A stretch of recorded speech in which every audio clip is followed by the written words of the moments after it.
I'm Megan Clementi, Miss Florida, USA, and I want you to join me in taking a stand to raise awareness of the dehumanizing and hurtful effects of the word retard or retarded.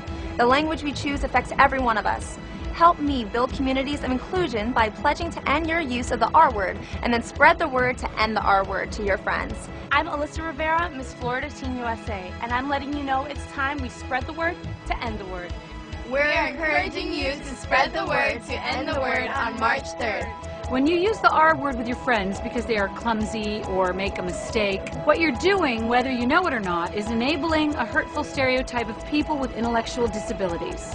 And it's time to stop. Hi, I'm Lisa Rinna, and I have pledged to stop using the R word. I'm Vern Schroyer, and I've pledged to stop using the R word. Hi, I'm Vivica Fox, and I'm encouraging you to spread the word to end the word on March 3rd. Take the pledge at r-word.org.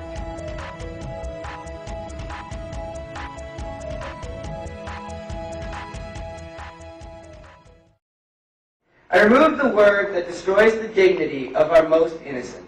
I remove the most hateful word in the entire English language. I don't understand why we use the word. I don't think I ever will. In such an era of political correctness, why is it that retard is still okay? Why do we allow it? Why don't we stop? Maybe students can't handle that. I am willing, but how many of them would raise a finger against the word retard? So why am I doing this? Why do I risk being misunderstood and resented by this school's student body and staff? I'm doing this because I know how much you can learn from people. From all people. Especially the mentally handicapped. I know this because every morning I wake up and I come downstairs and I sit across from my sister, quietly eating her Cheerios. And as I sit down, she sets her spoon down on the table and she looks at me. Her strawberry blonde hair hanging over her freckled face almost completely hides the question mark-shaped scar above her ear from her brain surgery 2 years ago. She looks at me and she smiles. She's got a beautiful smile. Lights up her face. Her front 2 teeth are faintly stained from the years of intense epilepsy medication, but I don't notice that anymore. I lean over to her and say, "Good morning, Olivia."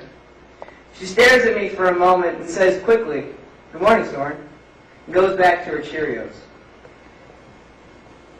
I sit there for a minute, thinking about what to say. "What do you want to do at school today, Olivia?" She looks up again. "I'm going to see Mr. B," she replies loudly, hugging herself slightly and looking up. Mr. B is her gym teacher, and perhaps her favorite man outside of our family on the entire planet, and Olivia is thoroughly convinced that she will be having gym class every day of the week. I like to view it as wishful thinking. So she finishes her Cheerios and grabs her favorite blue backpack and waits for her bus driver, Miss Debbie, who, like clockwork, arrives at our house at exactly 7 o'clock each morning. She gives me a quick hug goodbye and runs excitedly to the bus, ecstatic for another day of school. And I watch the bus disappear around the turn, and I can't help but remember the jokes. The short bus. The retard rocket. No matter what she does, no matter how much she loves those around her, she will always be the butt of some immature kid's joke. She will always be the butt of some mature kid's joke.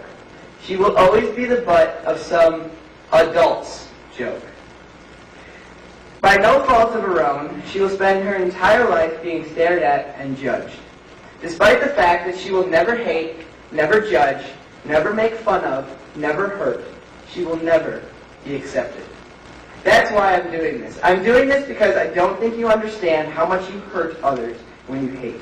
And maybe you don't realize that you hate, but that's what it is. Your preemptive dismissal of them, your dehumanization of them, your mockery of them, it's nothing but another form of hatred. It's more hateful than racism, more hateful than sexism, more hateful than anything. I'm doing this so that each and every one of you, student or teacher, thinks before the next time you use the word retard, before the next time you shrug off someone else's use of the word retard. Think about the mentally handicapped and those who love them. If you have to, think of my sister. Think about how she can find more happiness in the blowing of a bubble and the watching of it float away than most of us in here will find in our entire lifetime. Think about how she will always love everyone unconditionally. Think about how she will never, hate. Then think about which one of you is retarded. Maybe this has become more of an issue today because society is changing, slowly to be sure, but changing nonetheless. The mentally handicapped aren't being locked in their families' basements anymore. The mentally handicapped aren't rotting like criminals in institutions. Our fellow human beings are walking among us, attending school with us, entering the workforce with us, asking for nothing but acceptance, giving nothing but love.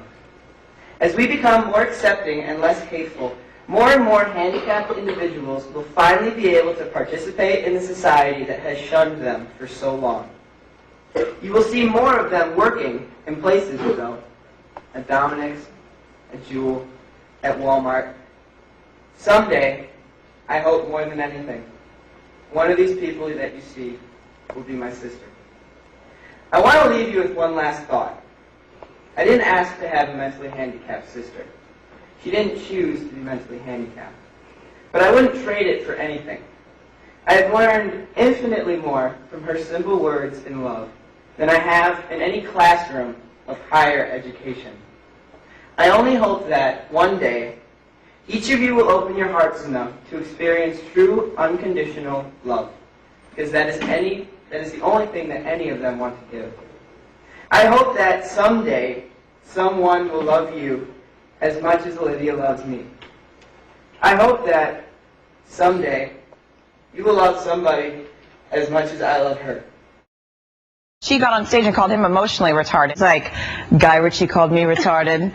I also called Guy Ritchie retarded. Speaking of retards, we'll be right back to talk about Levi Johnston. Whoa, wow, well, that's retarded. I was like Cupid's retarded little brother.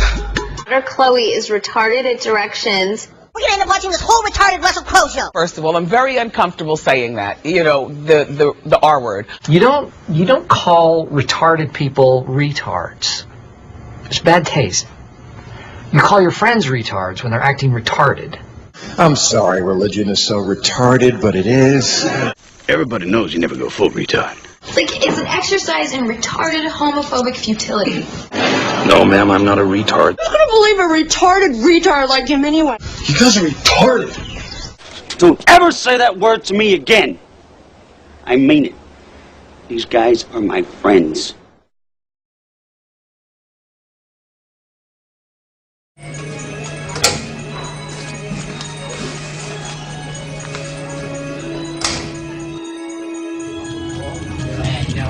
I just thought it was so retarded, man. Are you kidding me? I won't waste my time. It was retarded. I can't believe he gave me a D on that paper. He's so retarded. I asked her out right in front of everybody. She said no. It was so retarded.